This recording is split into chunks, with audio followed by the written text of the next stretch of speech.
Time for Around the Ozarks in 5, brought to you by the Springfield Greene County Park Board, Roto-Rooter Plumbing and Drain Service, Blue Current, and Thompson Sales. Here are your hosts, Ethan and Sarah Foreheads. Hey, good morning. Happy Tuesday to you. I hope your week is going splendidly. And as we do, we'll start with news. All right. Christian County said no to a company's request to build a battery energy storage facility just outside Ozark. Commissioners were concerned, they said, about the potential of safety problems with utility use lithium-ion batteries. It was a $100 million project that will not happen now following the commission's vote. Surely they have more information than I do, because I feel like that's a miss. Well, their concern is that the unknowns about lithium-ion batteries and what would happen if that facility were to catch fire. It would be a big problem because there's no way to put it out. There's no way to put those fires out. You have to wait till they burn themselves out and try to keep the rest of the city from burning down, I think. True. Yes. Okay. Bolivar police, they are warning residents about counterfeit money. Right now, people apparently in the Bolivar area are passing counterfeit bills. They say a man and woman have been using fake $20 bills at different businesses in Bolivar. The department is telling people how to spot them and urging them that if they get one at their business or if they have any information or they come across a fake bill, to give them a call. Okay. Yeah. The deadline is pushed back for another week for taking bids to fix the Jefferson Avenue footbridge. This is now the third time the deadline has been delayed. The new deadline is April 30th. The pedestrian bridge over several railroad tracks has been closed for 8 years now, deemed unsafe. It was originally built in 1902, and that has been one of the sagas since we've been in town, is the footbridge. It was open when we got here. They shut her down. And now the work is on to eventually get it fixed. Yep. Then there's this. Congratulations to Betsy Cannella. She was just named the Springfield Public Schools Teacher of the Year. She teaches industrial technology at Kickapoo High School. She was the top choice out of 275 nominees. So that is that's super beating impressive. out a lot of people. Yeah, it's beating out a lot of people. Cannella moves on to the regional competition and then maybe the state competition for Teacher of the Year. We wish her well. Congratulations. Awesome. Applications are now being accepted for elk and bear hunting in the state of Missouri. Excuse me. Our boy is going to be excited about that. I know he is. He'd love to get a bear or an elk. There'll be 400 permits granted for a maximum harvest of 40 black bears over a 10-day period in October. For bull elk, the archery season is in October, and then the firearm season is in December. Applications open 1 week from tomorrow. Yeah. Good luck. Did you see the video yesterday of some people in North Carolina trying to pull bear cubs out of a tree to take selfies with them? Oh, for real? Yeah, it was terrible, actually, because the cub, some of the park rangers found one of the cubs later, and it was like outside the enclosure, huge, just outside of a fence. And it was just apparently really distraught. And now it has human scent on it, which could make the bear's moms not want to have anything to do with them. Anyway, it was really infuriating, honestly. For as smart as we are, when people get to national parks, we're a collection of idiots. It seems, true. At least from the videos that are posted. You see some really dumb videos. Yeah. It was I don't know why, but it kind of broke my heart. I don't know. I was like, you guys, what are you doing? Yeah, but they were cute little cubs. People don't have the understanding, I guess, that these are wild animals. Just like the safari that you were on when you were freaked out because you were too close to what was it? A lion or a regular lion. Yeah. Yeah. A lion. Yes. Yeah, a lion. I was thinking it was a cheetah or something. Yes. I started speaking in tongues and moved backwards. I was like, move. And he was like, this is fine. They're eating. I'm like, that's why it's not fine. And then he raised up on us and he was trying to find reverse real fast. I have the video. I need to post it. Just because something hasn't happened I don't think before. I ever posted it because it was that terrifying, to be honest with you. Yeah. Just because a lion hasn't attacked people in an open Jeep before while eating doesn't mean that it won't. That's the thing. You don't know what they're going to do. They're unpredictable. Yes, you could say that. That's what wild means. Unpredictable. Got it. All right. The eclipse was a big economic boost, especially to the area in totality. The Chamber of Commerce over in Poplar Bluff, which is in the southeastern part of the state, said, watch out. Get this. They had 46,000 people on the eclipse day, but in the 4-day period around that Monday, they had 145,000 people in town. That brought in more than $9.5 million. Yeah, that's a little bit weird to me. Is that why would you the 4 days around it? Why is that? Because they made a party of it. Like they had all sorts of things going on. They had like a balloon glow and On non-eclipse days? Yeah. Okay. Because the eclipse was Smart. on a Monday. So on the weekend before, Sunday and Saturday and Friday prior.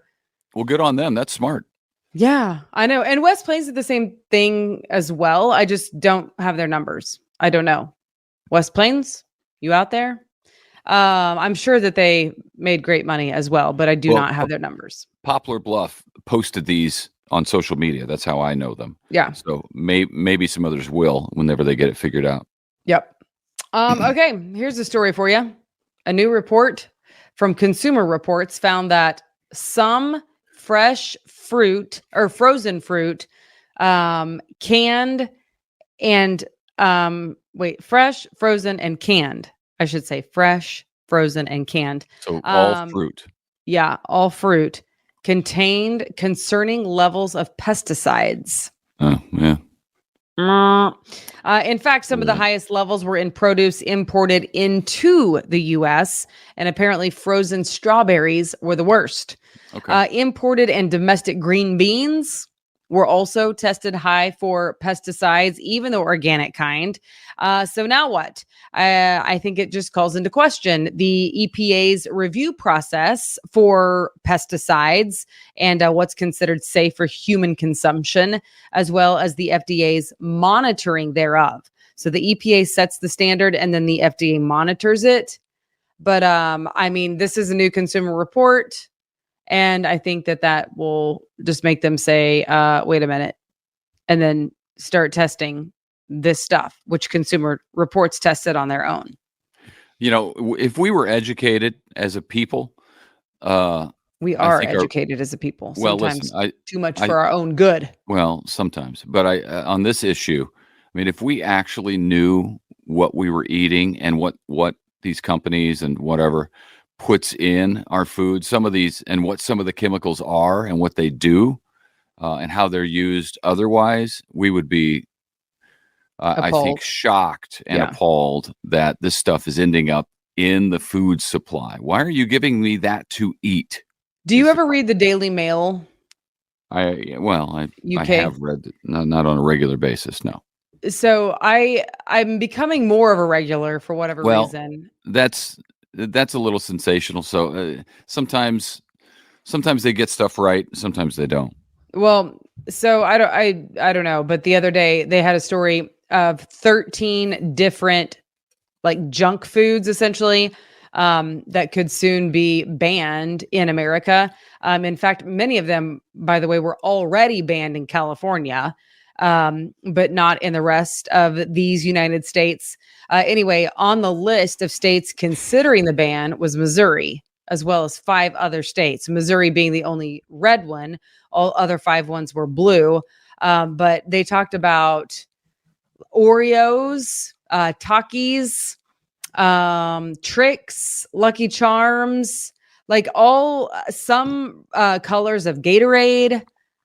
There were just a lot of like common, I don't know, junk foods on there, cereals, stuff like that apparently was under consideration. So what? But why? For being banned because of the chemicals.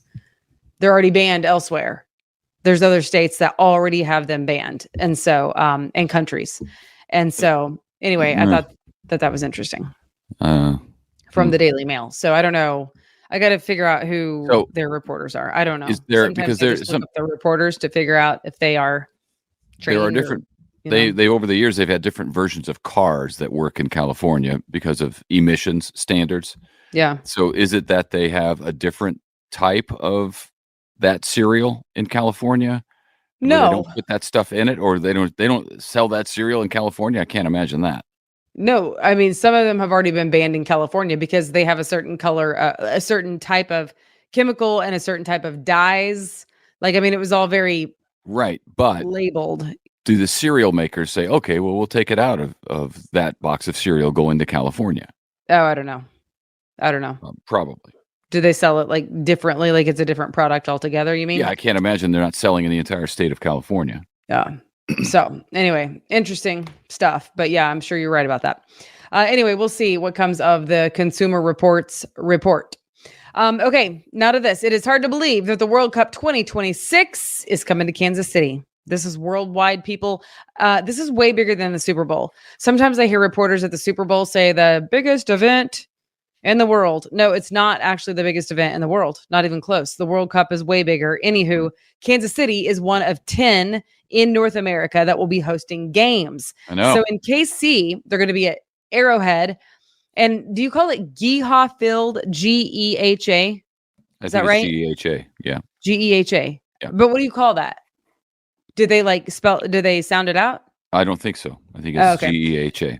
Oh, all right. Well, anyway, Arrowhead has already made some modifications, not too many because they have a lot of events at Arrowhead between now and the World Cup, but they've made some, including they're building a housing room to house the controls for the surface area. Like it's like an aeration system that FIFA requires For the pitch. for World Cup. Yes, games. The improvements will cost about $50 million. And then the mayor said that they're going to be also spending not just on stadium improvements, but also population control to get people to and from, like transit from the airport to the fields, et cetera, bus stops. Anyway, so a very costly endeavor, but surely they will very likely make their money back and then some. So, because if you consider how much money Poplar Bluff made just on a long weekend with the eclipse, the solar eclipse, you can only imagine for the World Cup, where the world is literally traveling to see. Right. And the eclipse was seen in hundreds of cities all across the country. I mean, not all across that swath as it came down. Yeah. Yes. So Kansas City's first match is June 16th of 2026. So work has begun. I'm excited about that. There's another game. There's a game in the interim coming in July of this year. It's a Monday night game. So what day would that be in July? I think it's either the 1st or the 8th, but it's an odd time for a game. But the U.S. national team is playing there against, I forget which, Ecuador, maybe something like that. Oh, cool. So I'm thinking about taking Griff up for that, just to see it, because we were there for the Sporting Kansas City game against Messi's team, which is Inter Miami, and we were in the upper deck, but we were row 4, so we were at the bottom of the upper deck at about, I don't know, the 40, 35 yard line, something like that, and the seats were incredible. We could see the field very, very well. In fact, I could see the majority of the field better there than I could at Sporting KC's Mercy Park, their smaller stadium where we saw a game last Saturday. Yeah, because we were closer to a goal, so we had to look way down on the other side of the field to see. But at Arrowhead, we had great seats. So I'm excited. I'm going to see if I can get the boy up there for the U.S. national team, and then we got to figure out World Cup tickets. I got to go to a World Cup. I missed the one in '94. And I'm going with you, FYI, not the boy, but the date. The date is going with you, just so you know. Okay. Also, let me say this. I was in Doha, Qatar during the World Cup. I was transiting through. I didn't go to a game. But it's interesting because the mayor of Kansas City was talking about how much cleanup they have to do. Now, the Qatar is much cleaner than anywhere in the U.S., I'm pretty sure, unless you go to some like Montana or something. But it's so clean.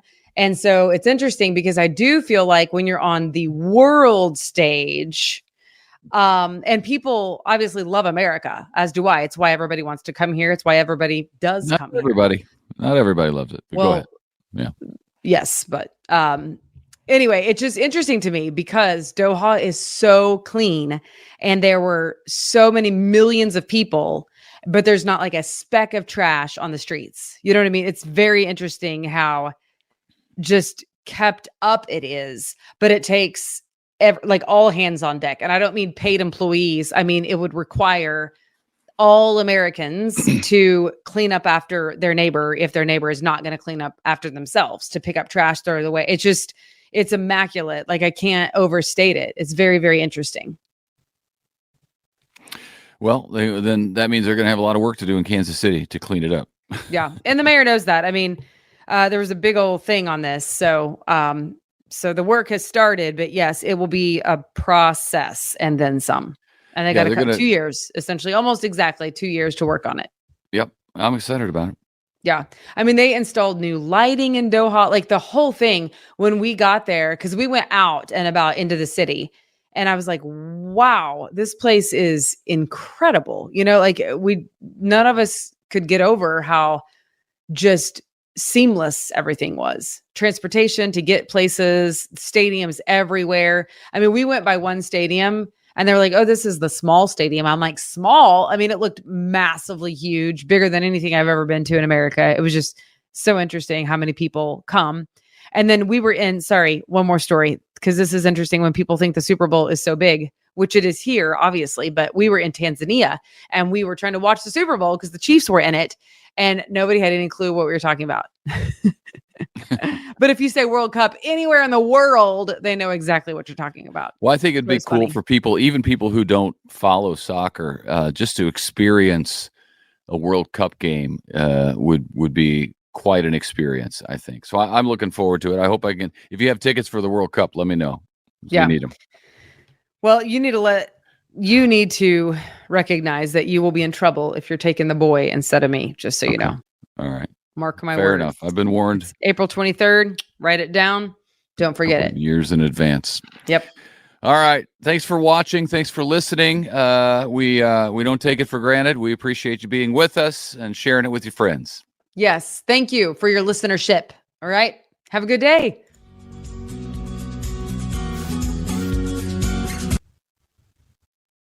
It's time for Around the Ozarks Wake Up Weather, sponsored by Scooters Coffee and Rescue Towing. Here's your host, meteorologist Abby Dyer.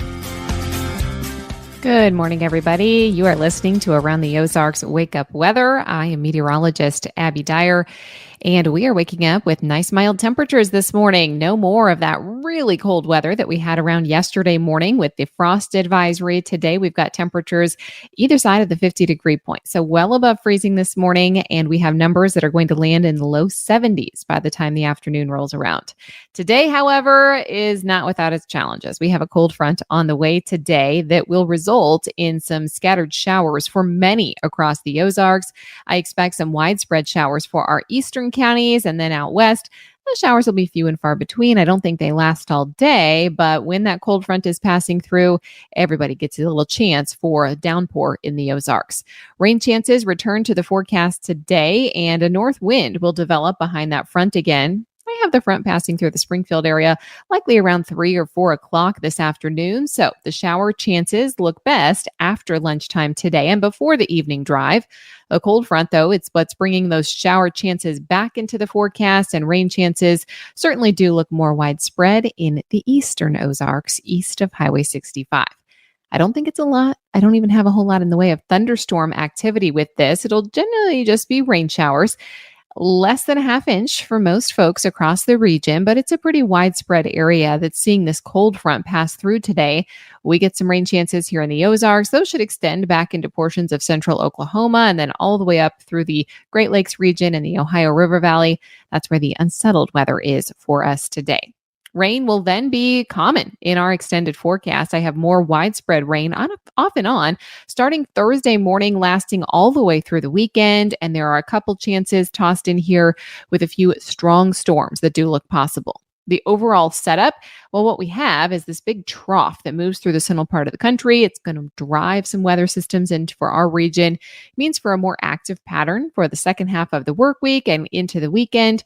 There will be a couple of chances for those stronger storms, and latest model data indicates that the strongest storms may arrive late in the day on Friday into Friday evening.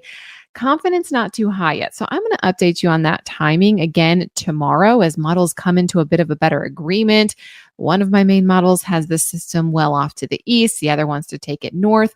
And exact placement is going to have big impact for who gets the strong to severe weather. Right now, it looks possible that we see some strong storms in the Ozarks on Friday.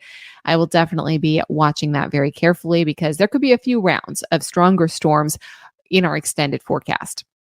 Widespread rain, though, does look like a good bet for Thursday and Friday. I think those look like the soggy days in the forecast. Widespread shower chances for us with some thunderstorms mixed in. There will be this potential, too, for temperatures to remain very warm. We're talking incredibly warm temperatures all the way through the weekend. Even Saturday, I have high temperatures that will land in the mid 80s. We're in the warm sector is what we call it. It's the unstable place to be in this setup with severe weather, but it does mean warm temperatures, which means mild conditions as we head into each and every afternoon. The chance for rain that we have today, it's a small one. I think the shower chance will be brief, but we'll likely be tracking some rain on the radar by this afternoon. Everybody's dry for the morning drive, but it's later today that I see the showers coming in. As we see the temperatures tonight fall back into the mid 40s. Once again, no chance for a frost or a freeze tonight. And Wednesday looks like a pretty good day, but we'll see the cloud cover increase out ahead of our next storm system, and temperatures should still manage to climb into the low 70s on Wednesday. So it looks like a pretty good day around the area tomorrow as well. Around the country, what's happening? Shower and thunderstorm chances stretching all the way from the Great Plains into the Northeast. That's going to be the case today and over the next couple of days as this active pattern sets up across the region. We also have above average temperatures that will take aim across the west and the central United States. And we'll feel the effects of that, as I mentioned, by the time the weekend rolls around with high temperatures back into the mid 80s for Saturday. By the way, I know you've probably been hearing about this chance for several rounds of showers and thunderstorms Thursday through the weekend.